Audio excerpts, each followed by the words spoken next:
Hello friends of analog photography. In today's tutorial I'm going to show you how to scan your negatives with a DSLR.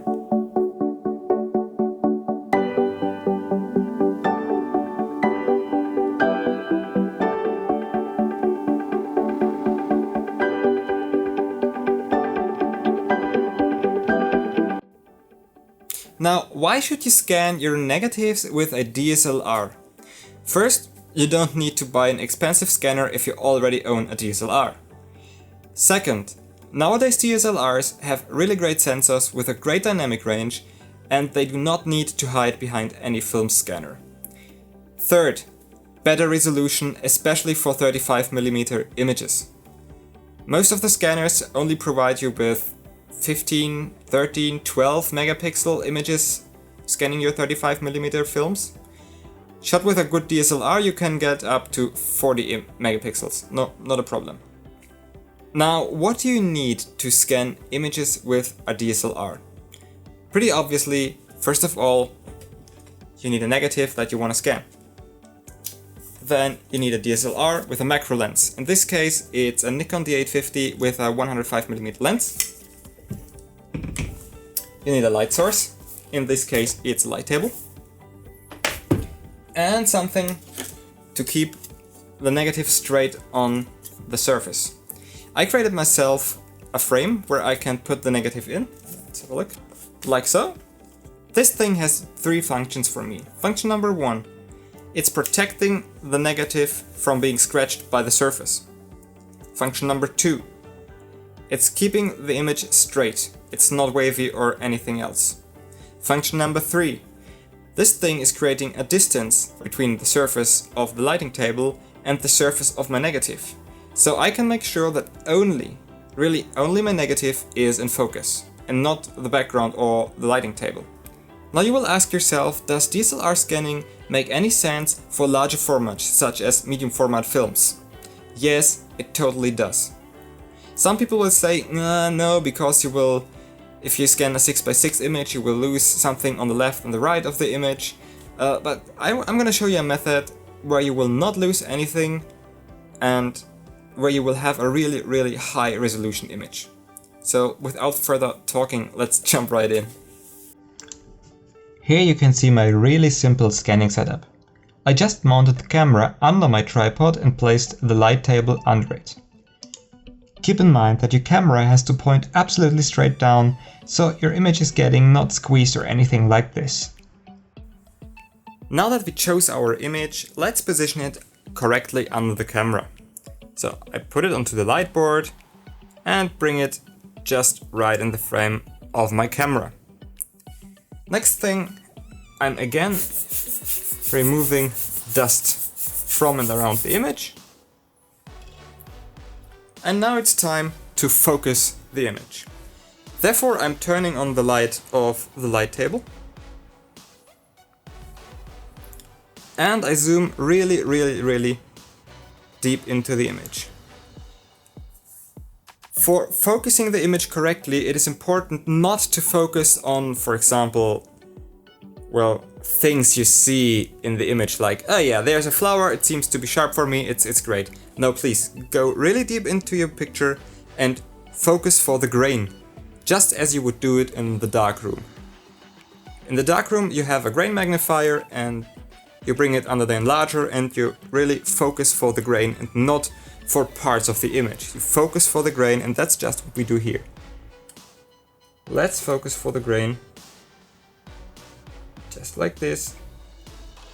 And you can see that your grain is in focus when you think that you see weird little movement inside of your grain. So it looks like as if your grain were moving, or as if it were flickery or something like this. As soon as you're satisfied with your focus, simply release the shutter.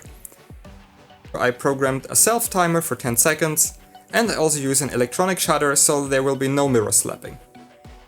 And we took an image of our negative. Now let's bring the image over to the computer and let's have a look at it. Now let's jump right into editing.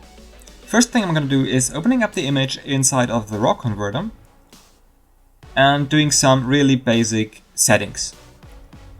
The actual black and white conversion will be done in Photoshop. Let's jump right in.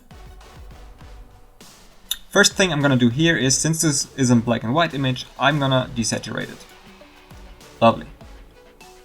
Next thing is going to the profile corrections and activate them, since you do not want to have the squeeze image. I also go and pre-sharpen my image just a little bit, but don't overdrive this process just as I do now. I do this so you can see my sharpening. Don't overdrive this process, it will not look great. Also, let's have a look at the histogram. This looks fine for me. The next step will be to open up our image in Photoshop. Here we go. Since I prefer to work non-destructively, I will not invert this layer. I will create a curves layer, invert our image from negative to positive, and now I'm going to create a levels layer.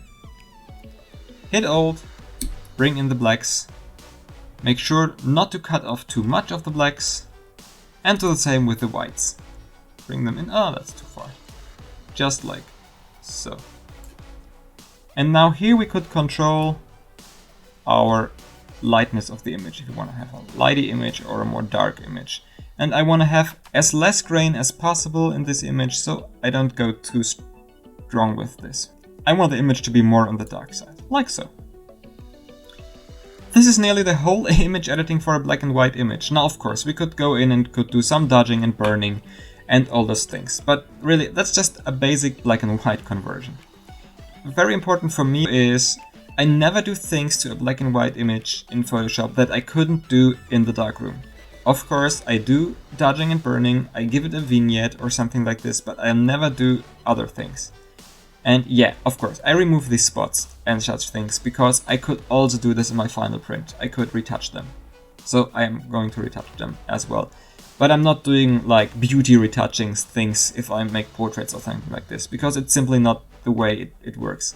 I could retouch the face, yes, of course, but honestly, if I wanted to do this, I would go with a digital shot. I don't want to do this with my analog shots. I want them to be as authentic as possible.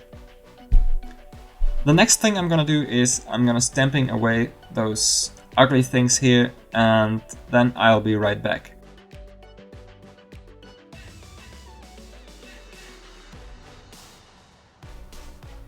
Okay, here we are again. Next step would be to straighten out the image. Go to the crop tool, take the straighten tool, water levels thing here,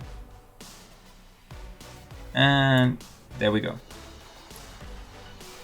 Bring this in, crop your image to the point where you want to crop it. Of course, we don't need these borders here. You can leave them. If you want to have them for artistic purpose in your side of your image, leave them. I don't want to have them in my image.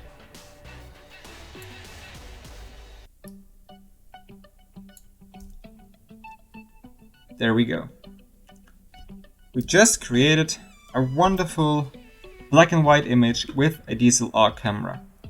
This image now has around about 36 or 40 megapixels, which is really a huge image. You could use this for printing on an A4 page without any problems. So really, this is really my go-to method when it comes to scanning 35mm negatives. In the next part, I want to talk to you about scanning larger formats.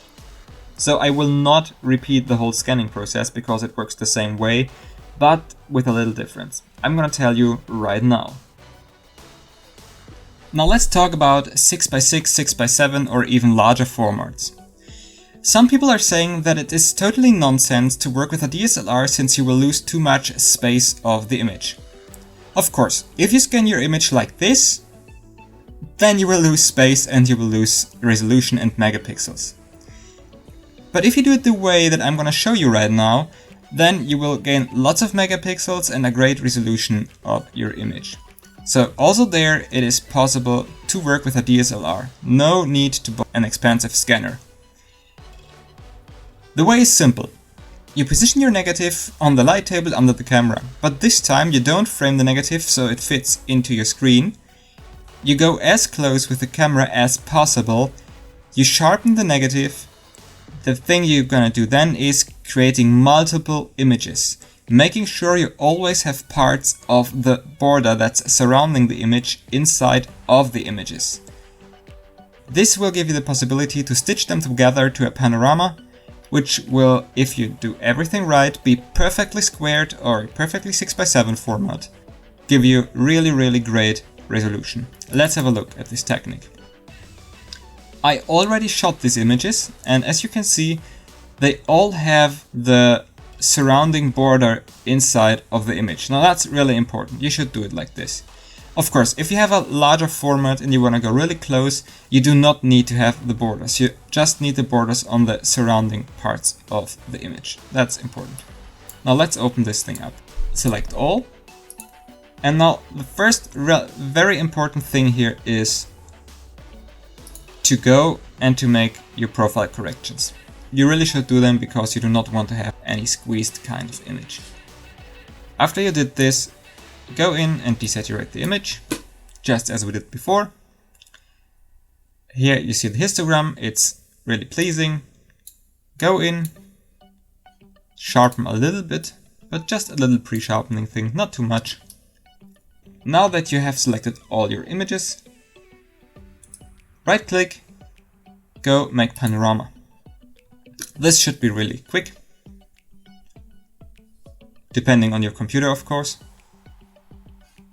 And here we go. 6x6 square formatted image without any squeezing. So now let's say make panorama, save this thing, wait until he's done, and here we go. Here we have our panorama. Let's open this up in Photoshop.